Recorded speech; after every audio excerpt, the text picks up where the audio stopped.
एखादी राष्ट्रात युद्धजन्य परिस्थिती निर्माण झाली आणि आपल्याकडं परभणीमध्ये सुद्धा गॅसचा तुटवडा भासू लागलाय.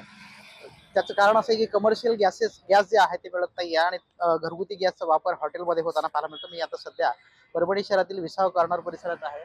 महाराज हॉटेल नावाचं हे सगळं हॉटेल आहे आणि या हॉटेलमध्ये अक्षरशः जिल्हा पुरवठा अधिकारी विलास मुसळे सरांनी धाड टाकली. स्वतः ते रस्त्यावर उतरलेले आहेत आणि इथे 4 घरगुती सिलेंडर जे आहेत ते जप्त करण्यात आले. सकाळपासून त्यांचे वेगवेगळ्या ठिकाणी जिल्हाभरामध्ये कारवाया होताना पाहायला मिळतात.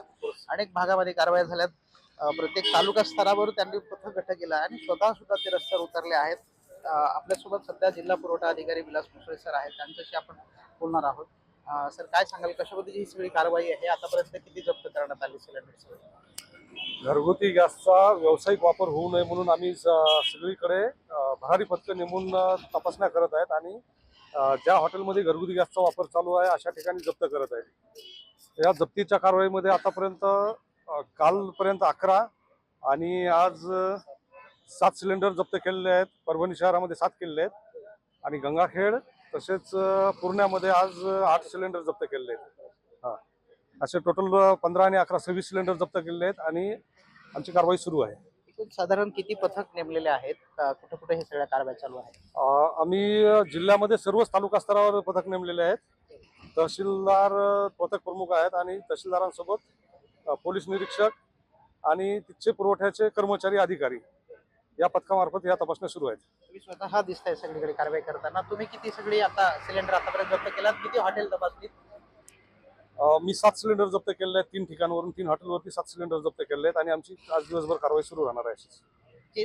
घरगुती गॅस पुरवठा सातत्याने 6700 साधारणतः दिवसा होतो आणि मोठ्या प्रमाणात हॉटेलला हा सगळं जाताना पाहायला मिळतं. म्हणजे कमर्शियल याचा वापर होत आहे. कसं बघतं सगळ्याकडे? त्याचमुळे घरगुती वापराला कमी पडू नये आणि हॉटेलमध्ये वापर होऊ नये आणि तुटवडा भासू नये यासाठी हॉटेलचा वापर बंद करणे आम्ही प्राधान्याने घेतलेले आहे. हॉटेलचा वापर बंद झाला तर हा तुटवडा जाणवणार नाही आणि त्या प्रमाणात आमच्याकडे आवक सुरू आहे सिलेंडर.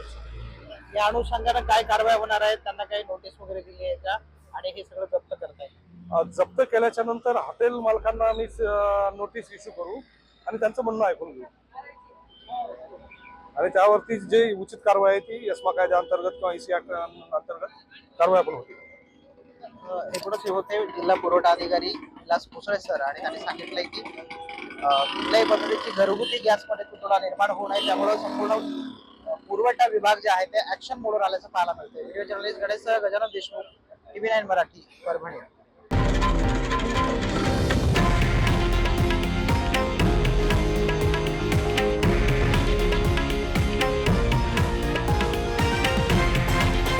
हे आहे देशातील नंबर 1 न्यूज नेटवर्क आणि आपण पाहत आहात TV9 मराठी, एकमेव.